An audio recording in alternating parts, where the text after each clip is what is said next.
Namastê, estou eu aqui de volta para o nosso livro. Nosso livro está indo. Eu tenho uma viagem agora, sexta-feira. Hoje é terça. Eu estou gravando aqui mais um capítulo. Se tudo der certo, eu boto mais um capítulo antes da minha viagem. Se não der, quando eu retornar, eu continuo aqui. E vai ter o momento das posturas, tá? As séries, né? Além das posturas, falando uma a uma, tem exercício respiratório, tem as séries específicas do nosso livro Yoga para Nervosos. Vamos lá? Vamos! O capítulo é Saiba ocupar-se.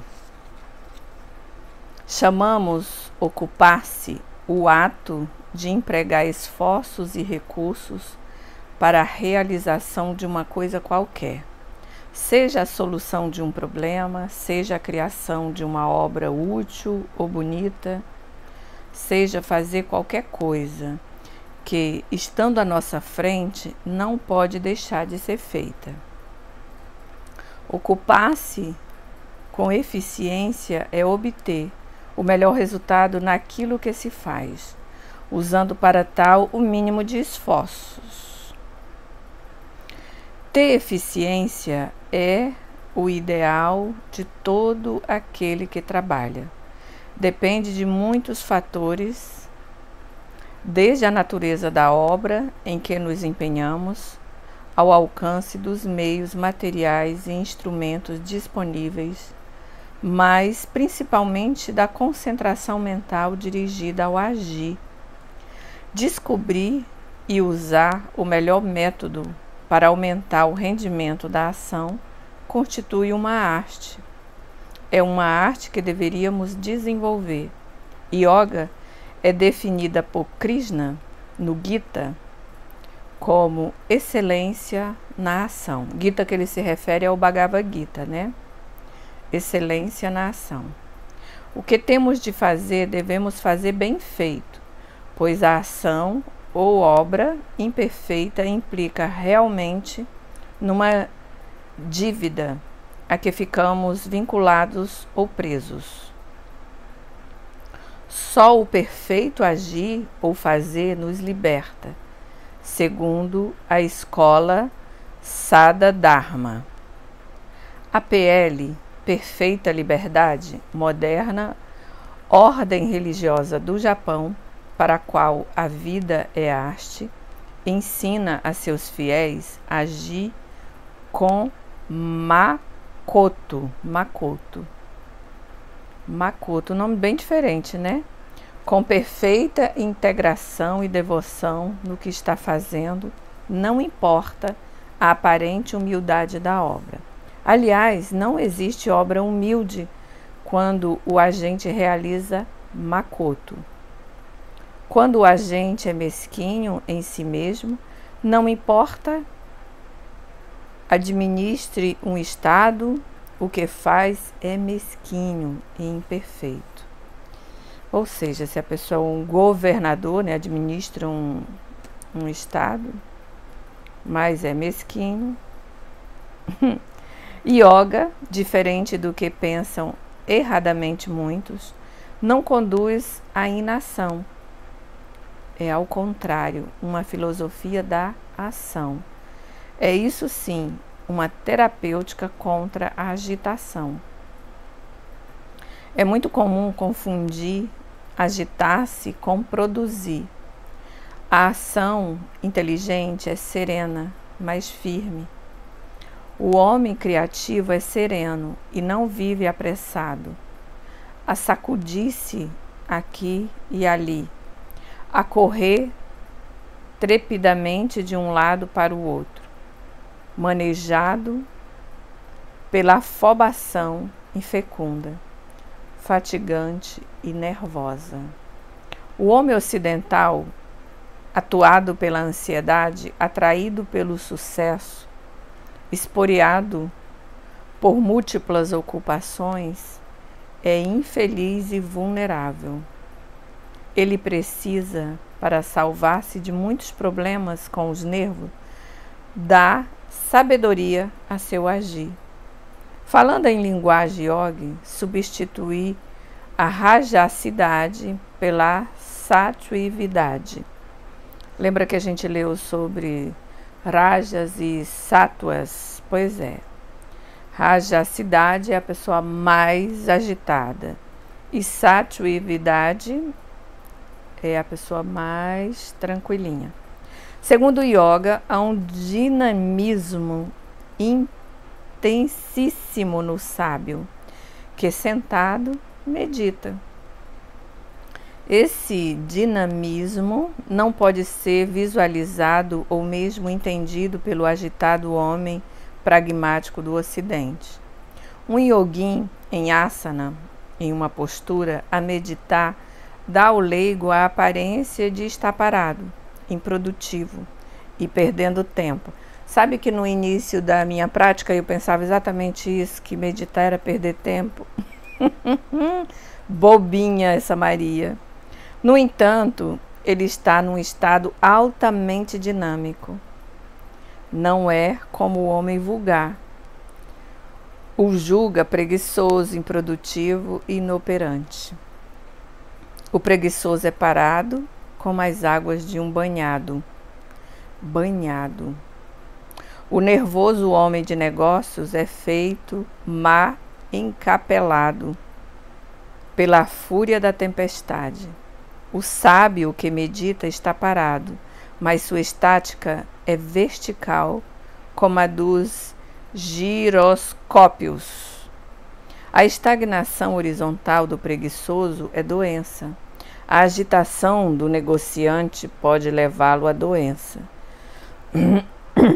A vertical, estática, na meditação do sábio, o leva à santidade ou sanidade, que é a mesma coisa, e lhe descerra um tesouro de criatividade. O homem superativo se gasta antes, durante e depois. Não se ocupa tão só com o que tem diante de si. Sofre por antecipação, pois se preocupa. Ele sofre também com atraso, pois é presa de remorso, ressentimento ou tristeza pelo que fez. Ele se pós-ocupa. Então, é a pessoa que planeja, por exemplo, uma viagem e ela fica ansiosa, planejando, se preocupando. Aí chega o dia da viagem, ela fica numa correria só, se preocupa, chega atrasada ou chega antes demais no aeroporto. Durante a viagem fica nervoso, preocupando, então está se preocupando. Antes, durante e depois. E quando chega lá, fica na pressa de voltar, né? Imagino eu, né? Peguei viagem porque eu vou viajar, então foi só um exemplo. O sábio somente se ocupa, não se preocupa, não se pós-ocupa, não se consome no que está por vir, não se empenha no que passou, não sofre na espera, não se martiriza rememorando. Ele segue o ensino bíblico, vivendo seu dia e deixando que o ontem ou amanhã cuidem deles mesmos. Eu disse ontem na aula que é assim, depois do relaxamento, né, aí a pessoa fica deitadinha ali ainda, eu falo, sinta que hoje é o melhor dia da sua vida, pois o ontem já passou e o amanhã é só uma ilusão. Finaliza, Maria, concentra. Não quer dizer que seja imprudente e irresponsável, mas acha que não é inteligente começar a dançar antes que a música toque, nem continuar dançando depois que ela finda. Sabe prever para prover e não para sofrer. Capítulo seguinte é a Sanga. Em muitos de seus versículos, a Gita alerta o aspirante ao yoga. o candidato à saúde e à integração psicossomática, que não se deixe dominar pelos objetos dos sentidos. Quem vive a gratificar os sentidos cada vez mais vai se tornando escravo do prazer e do desejo de maior prazer. Não pode haver libertação para aquele que se deixa dominar pela sede dos sentidos, pela sensualidade. Quem aspira à conquista da mente tem de manter-se alerta, a fim de não cair vítima da obsessão sensual. A psicologia e a higiene mental do Ocidente também recomendam que não se deve atender à sede de sensualidade e mostram não ser sadio gratificar os sentidos. Sanga quer dizer o gozo dos prazeres sensuais ou a gratificação dos sentidos. O yogi pratica a sanga, isto é, a negação de sanga. A sanga é liberdade, sanga é servidão. A maioria dos homens vulgares, tentando de maneira vã um alívio para os seus dramas, buscando sem resultado um preenchimento para o vácuo de seu viver sem rumo, querendo um lenitivo para seu tédio e buscando uma felicidade mítica, persegue novos e mais excitantes prazeres sensuais. O que consegue é apenas perseguir miragens, disfarçar a infelicidade com consequente agravamento dessa infelicidade e maior desgaste de sua energia nervosa. Se ansiedades e frustrações são como fogueira a queimar, as concessões à sensualidade são como a tentativa de apagá-lo, jogando mais gasolina em cima. Os sentidos, indiscutivelmente, são insaciáveis. Nenhum prazer, por mais intenso e inusitado que seja, conseguirá satisfazê-los. Quem tenta provar o contrário, e são quase todos, comete imprudência e só consegue desengano. É um recomeçar desalentador. Se a mente é uma fogueira, a sanga é negar-lhe combustível. A dieta e o jejum dos sentidos que a psiquiatria e a higiene mental de hoje recomendam é este sábio procedimento aconselhado pela yoga há muitos milhares e milhares de anos. Negue-se a alimentar a sensualidade. Evite as oportunidades do excitamento sensual. Não se comporte como um gozador inveterado. Evite transformar-se num fascinado pelos sentidos. Não se deixe perder no gosto, na miragem e na obsessão da sensualidade. Conserve-se sóbrio. Não quer dizer que quem não é um eremita austero tem de forçosamente ser um neurótico. Não é nada disso. Mas a sobriedade e autodomínio pacífico nunca fazem mal a ninguém.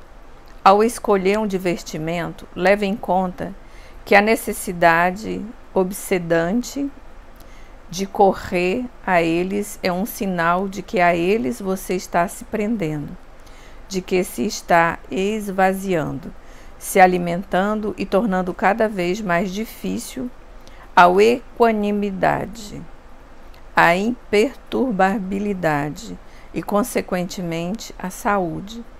Cada vez que você vai ver um filme de horror, de violência, de ódio e vingança, de erotismo e suspense, a título de divertimento, o que está de fato fazendo é introjetar no inconsciente vasanas e sanskaras, olha, nocivas, que são como germes patogênicos psíquicos do medo, da agressão, da brutalidade, da ira e da luxúria. Ao mesmo tempo, estará automaticamente danificando o organismo com as fortes emoções mórbidas que a película lhe propicia. E é por isso que eu não perco meu tempo. Quando eu começo a assistir um filme que ele já tem cenas assim de terror, de violência, de coisa, eu já saio imediatamente. Não perco meu tempo em assistir esse tipo de filme que mexe, sabe? Aprenda a ser dono de sua sensibilidade. Divinize-a, alimentando-a de pura beleza. Aprenda a melhorar-se com imagens, sentimentos, melodias, sons, perfumes, emoções que sejam condizentes com a aspiração de transformar sua vida mediante a conquista da mente. O erotismo está expulsando do mundo a poesia. A violência está destruindo a ternura. A sensualidade grosseira está vencendo a capacidade de gozar o sutil. Isso causa dores e desequilíbrios. Despertemos, comecemos a reagir. Aprendamos a cultivar a poesia, ternura e gozo espiritual. Sutilizemos, refinemos nossa sensibilidade. Espiritualizemos nosso sentir. Tornemo-nos capazes para os prazeres não compráveis, invulgares, indescritíveis, os sublimes, e para as perfeitas vivências no espírito onipresente da beleza absoluta. Harmonizemo-nos esteticamente, harmonizemo-nos capazes de sintonia com a suprema beleza que o divino artista nunca deixou de nos oferecer. Abramos nossos olhos para a beleza de Deus. Muito bem, deixa eu tomar um gole do meu chazinho. Hoje eu fiz um chazinho de gengibre com mel. E eu gosto do chá mais frio mesmo, não gosto de tomar ele quente, não. Bom, capítulo seguinte é: se você sofre, meus parabéns.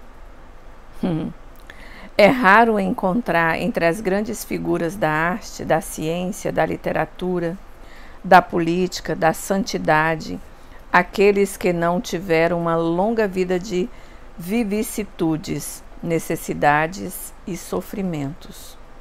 Alfred Adler, psicanalista americano, defende a tese de que o sentimento de ser inferior, entre aspas, é o que move o homem a progredir e buscar vencer.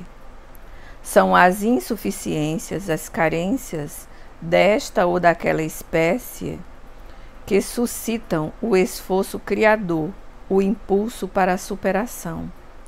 Frequentemente, pessoas sofredoras me pedem orientação, apoio e conforto. Escuto em silêncio e com interesse, e quanto mais simpatia em mim vão sentindo, mais intensamente esperam palavras de piedade. Tenho escutado os relatos comoventes, descrições ansiosas de transes bem dramáticas e até confissões de inusitados vícios. Tenho recebido confidências e queixas que, de tão horríveis, parecem fantásticas. Fico perplexo diante das muitas carrancas que a dor apresenta. Quanto sofrimento neste mundo, né? Há dramas e tragédias, misérias e degradação em tantos, que me recordo do princípio budista de que basta existir para ser presa da dor. Terminada a entrevista, sentindo-se um pouco melhor por ter aliviado a tensão, com a abertura das comportas, é natural o confidente desejar expressões piedosas de condolências ou a declaração de que não existe quem sofra tanto quanto você. Ou palavras como coitadinho. Costumo frustrar tal expectativa, dizendo com a maior sinceridade: meus parabéns. Se não adiantasse logo as razões de meu proceder, por certo mereceria ser chamado de insensível ou mesmo debochado,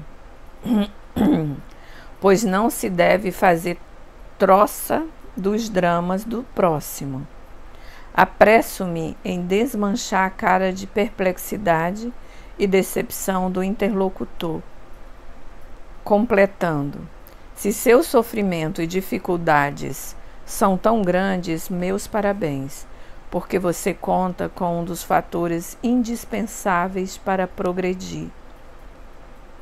Você tem aquilo que pode levá-lo a superar a si mesmo. Você conta com o que faz o ser humano realizar-se, tornar-se melhor, transformar-se, curar-se, vencer a distância que o supera da perfeição. Você tem aquilo sem o qual o ser humano se deteriora na estagnação ou mesmo regride. Você tem a arma da vitória, que é o desafio do sofrimento. Você alcançou reconhecimento de algo essencial a realizar. A dor impulsiona o engrandecimento. Suas dificuldades, suas imperfeições ou misérias lhe são um desafio. Você tem um desafio. Aceite-o, enfrente-o, aproveite-o para a sua evolução. Aceite sua situação difícil não como uma desgraça e motivo para lamuriar-se, não como algo que vai destruí-lo, mas como a condição para desenvolver suas potencialidades. É no sofrimento de fogo e martelada que um pedaço de ferro bruto é transformado em um objeto de beleza ou utilidade. A falta de pernas faz nascer asas no verdadeiro homem. Gente, enquanto eu li aqui, eu pensava, quando eu vivia em estado de sofrimento, né, por qualquer situação, e eu adotei uma frase que todos vocês, alunos, me ouvem falar isso já há muito tempo. Tá tudo bem, tá tudo bem. E aí eu ainda digo, e tá tudo bem se algo não está tão bem quanto você pensa. Porque durante toda a minha vida, antes do yoga, eu sofria muito. Sofria com dores emocionais terríveis. Era uma tristeza, era uma insônia, era uma agitação. E o yoga me trouxe esse contentamento, sabe? De que não importa o que esteja acontecendo, tá tudo bem, vai passar, seja o que for, né? Continuando aqui. Não se esqueça que a violência da poda torna a árvore mais bonita e vitalizada. Lembre-se de que a terra, cujo o lombo é rasgado pelas pás do arado, ganha fertilidade. Assim é com o ser humano. Os desafios da desventura podem amadurecer a personalidade. As lágrimas que derramamos na dor não são de lastimar, pois enriquecem os dias de experiência Quero que você me aponte alguém que se aperfeiçoou, se fortaleceu, floresceu em obras, fez-se herói, santo ou sábio através do prazer e na ausência da dor. Não sou partidário de um asceticismo masoquista, longe de mim. Longe de mim achar que é preciso sofrer o martírio para poder ganhar o céu. Ao contrário, acho loucura certos místicos praticarem a autoflagelação. Afirmo o contrário. Creio que a tendência legítima e fundamental do ser humano é a busca da felicidade. Esta, no entanto, nem significa a ausência da adversidade e dor, nem é sinônimo de gozo e prazer. Acho que ser feliz é pairar acima das vicissitudes. Olha que lindo isso. Pegou? Acho que ser feliz é pairar acima das vicissitudes. Ou seja, tá tudo bem. Ser feliz, eu creio, consiste em viver liberto, tanto do apego ao prazer como do medo da dor.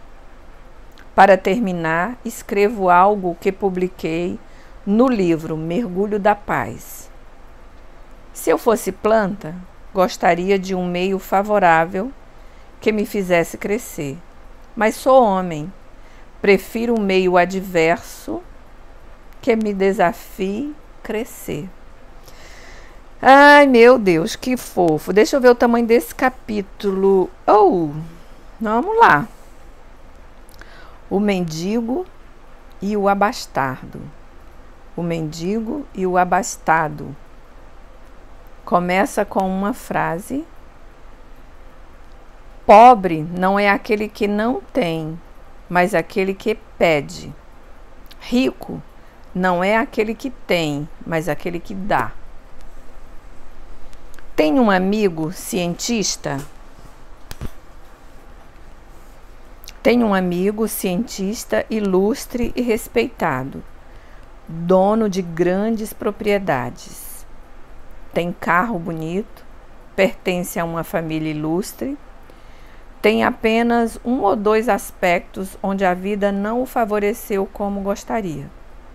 Fechando os olhos a tudo quanto tem, vê em torno de si mesmo apenas tristezas, infelicidades e frustrações.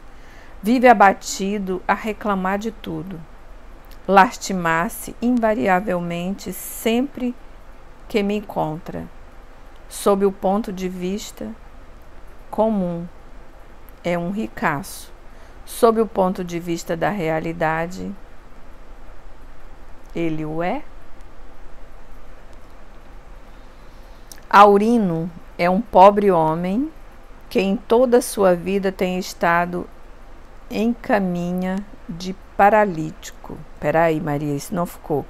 Aurino é um pobre homem que em toda a sua vida tem estado em caminha de paralítico. Seria uma cadeira? Caminha de paralítico? Cresceu na horizontal. Ok.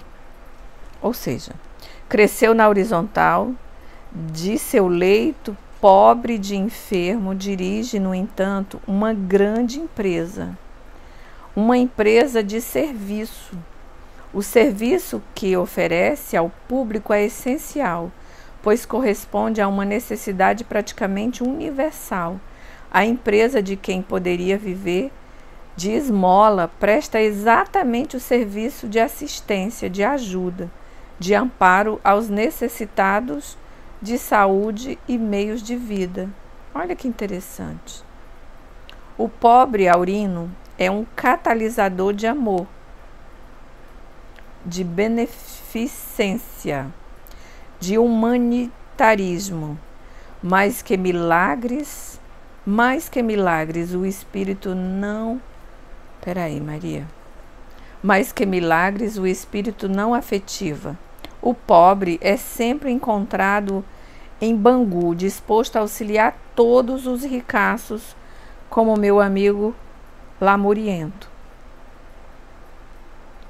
Creio que, tanto quanto eu, Você deve andar confuso sobre o que é ser rico e ser pobre. Aurina é pobre ou rico? Meu amigo rico, é rico mesmo ou é mendigo? Ah, professor Hermógenes, quem vê... Bom, quem vem a ser pobreza? Que vem a ser pobreza e riqueza? Ninguém é mendigo pelo que não possui, e sim pelo que anda mendigando. Ninguém é rico pelo que tem, mas pela espontânea prodigalidade com que distribui. O infeliz, ainda mais infeliz se torna se imprudentemente mendiga felicidade. O intranquilo aumenta sua inquietude com mendigar a paz. O incompreendido, ainda mais inaceitável se torna pelas reclamações que despeja sobre os outros. Ninguém pode ter admiração por um sujeito que anda à caça de ser admirado. Quem pode respeitar aquele cuja maior preocupação é fazer-se admirado? Aquele que se reconhece injustiçado e sem correspondência amorosa e vive a pedir amor, dificilmente será amado. Não conheço quem sofra pela prodigalidade, aquele nome de novo, prodigalidade da ajuda que dá. O mundo, eu tinha que estar com um dicionário aqui do meu lado, tá? Para eu ir vendo as palavras, né? Para ficar mais fácil. O mundo, no entanto, está cheio de gente que se desgraçou por tanto pedir. Se você tem cometido o erro de reconhecer esse vazio de muitas coisas e no sentido de preenchê-las vive a solicitar do mundo e dos outros que lhe concedam favores, que lhe atendam os rogos, você dificilmente será feliz. Primeiro, porque o mundo e as pessoas não gostam de atender aos vazios, aos indigentes, aos dependentes, aos que se reconhecem fracos, incompletos, carentes de respeito, desanimados, incompreendidos, necessitados, deserdados. Em segundo lugar, porque você se está enterrando na infelicidade ainda mais, pelo fato de reconhecer-se carente, decaído, necessitado, fraco, incapaz, miserável, por estar criando um autorretrato negativo e mórbido. Você já sabe o que é subconsciente como um servomecanismo. Ou melhor, você sabe o que é um servomecanismo? Se você já sabe, desculpe. Preciso, no entanto, explicar a quem não sabe. Servomecanismo é uma máquina cibernética, no estilo do computador eletrônico, que funciona de forma que, ao receber uma nítida missão a cumprir, exata e fielmente a cumpre. Assim são os torpedos, as bombas dos terroristas e os foguetes autodirigidos, que em hipótese alguma erram o alvo. Pois bem, o servomecanismo de seu subconsciente a toda hora recebe a missão que você lhe dá através da imagem que faz de si mesmo, autorretrato. Cega e fatalmente cumpre a missão, isto é, com seu tremendo poder, faz de você o que você tem imaginado ser. Se você se ver como um desgraçado, despojado de paz, força, saúde, amor, compreensão, respeito, finalmente tudo isso que você ainda anda mendigando, então, a toda hora, a máquina cibernética de seu subconsciente está fazendo do desgraçado que você imagina um desgraçado real. Eita, isso é forte, hein, gente? Meu Deus. Uma vez eu li uma frase que eu não vou lembrar a autoria, mas é assim: se você pensa que pode, você pode. E se você pensa que não pode, você está certíssimo. Não poderá. Cabe bem aqui nessa descrição, né, do servomecanismo. Quando em vez de pedir ajuda, você passa a dar, você está pelas mesmas razões e segundo as mesmas leis, aumentando sua capacidade de ajudar. Se em vez de pedir que lhe amem, você ama, sem se ressentir com a não reciprocidade. Se você ama incondicionalmente, se ama por amor ao amor, então recebe amor. Não pode pedir, mas em virtude da lei universal, se você aprende a dar de si, verá aumentar a fortuna daquilo que aos outros tem dado. Ai, que lindo, gente. Lindo isso, hein? Ou seja, se você quer ser amado, ame. Ame condicionalmente. Se você é positivo, emitindo, distribuindo, oferecendo, ofertando, ajudando, compreendendo, estimulando, criando, irradiando, se fez de você um autorretrato positivo, será cada vez maior sua riqueza, maior a expansão de si mesmo, maiores os transbordamentos sobre os limites precários do ser humano normal. Se você, esquecido das incompreensões de que tem sido vítima, gosta de dar compreensão a todos, virá a vencer também nesse aspecto da vida. Quem pede está vazio, quem oferta tem para dar. Quem se lamenta atrai maiores razões para mais se lamentar. Chegou a hora, meu amigo, de pensar em viver à sua própria custa, com seus recursos, com o pouco que possa ter, contentar-se com o que tem, de recusar-se a mendigar, a depender do que lhe concederem, não por orgulho ou vaidade, mas por medida profilática, isto é, para evitar afundar-se nos escuros domínios da inteligência material, psíquica e espiritual. Se você se lembrar que o reino de Deus está dentro de você e é um tesouro de felicidade, então, não na condição de mendigo, mas de hábil e confiante garimpeiro, dele retirará aquilo de que necessita para si e ainda mais para dar aos outros. Dê, sem ligar se o tesouro vai exaurir-se e acabar. Os bens materiais podem materialmente diminuir na medida em que os esbanjamos. Os bens espirituais, ao contrário, crescem na proporção que com ele beneficiamos os outros. Vamos fazer esta experiência. Se até hoje, por palavras, gastos de desânimo, olhar indigente, gemidos e mesmo através das descrições de seus sintomas, você comportou-se como alguém que mendiga piedade, simpatia, palavras de caridade ou qualquer forma de ajuda.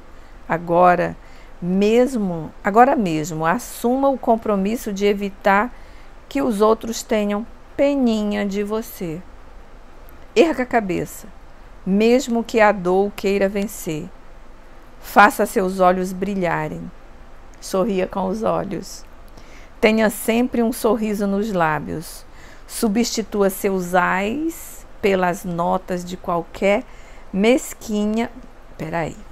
Substitua seus ais pelas notas de qualquer musiquinha animada. Não peça, ofereça. Não capitule diante do velho hábito de posar de coitadinho. Mesmo que você esteja em sofrimento, no chão, em pedaços. Quando alguém lhe dirigir o convencional, como vai? Responda-lhe sorrindo. Vou bem. Vou melhor para não vou melhor para não fazer inveja. Ah, professora Hermógenes, como vai? Vou bem. Não vou melhor para não fazer inveja. Experimente esse miraculoso tratamento. Abaixo as lamúrias. Nunca mais a autopiedade nem a piedade dos outros.